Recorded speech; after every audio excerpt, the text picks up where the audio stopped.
The Shadow Communications Minister, Sarah Henderson, joins us now. Sarah Henderson, thanks for your time. You've just written a letter to Anika Wells, your counterpart, the Government Minister for Communications, and urging her to revoke what is an increase in a surcharge for small business from Australia Post. Can you explain to our viewers what this is all about? Well, Kieran, good afternoon. I've called on the Minister to reverse Australia Post's callous and opportunistic full fuel surcharge, which has gone from 4.8% to 12%, a 150% increase. This is a real hit job on principally small businesses. The Minister has been missing in action, and that's why I have called on her to reverse this charge.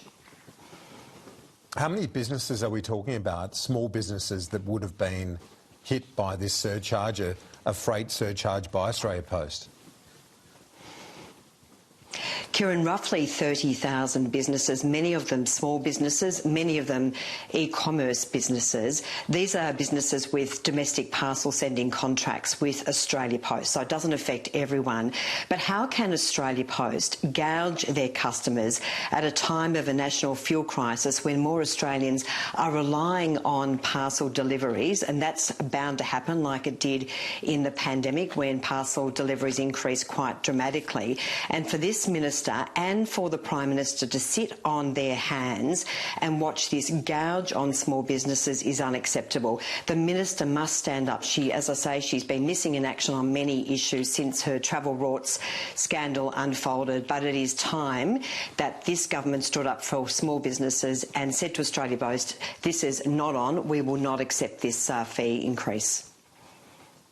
We will wait to see what the response is from Anika Wells. On the government's advertising campaign, $20 million, the Prime Minister says this is a time that people need some practical tips, a bit of reassurance. Does that make sense?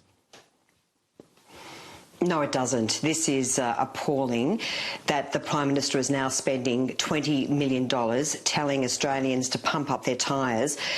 The only tyres which are being pumped up are the Prime Minister's tyres. He's spruiking his so-called achievements when we know that this Prime Minister is always the last to lead in a national crisis. It was, of course, the Coalition's call for a halving of the fuel tax, which led the charge. The Prime Minister has now followed on that.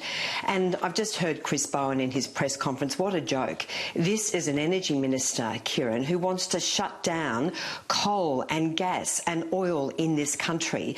It's a complete and utter disaster what this government is doing to our energy security. We need to open up our resources. We need to drill for oil. And, of course, we need to abolish net zero, which is driving so many of these horrific policies which are causing such environmental and economic harm to our country. So it is about time this government started to act in the interests of all Australians, and it's certainly not doing that at the moment. The Prime Minister is heading to Malaysia and Brunei tomorrow to ensure the free flow of fuel and to remind those nations, like he did in Singapore last week, Australia remains a reliable supplier of LNG. They're not shutting it down, Sarah Henderson. Well, Kieran, Australians deserve full transparency, which is why we've been calling for a national dashboard, a daily update on where there are fuel shortages, where there are stocks, where there are cancelled or delayed shipments. And again, this Prime Minister has not been transparent about the deal that's been struck with Singapore. And it is about time, as I say, that Australians are put first. He must tell all Australians the deal that has been struck with Singapore and also what is proposed for Brunei and Malaysia.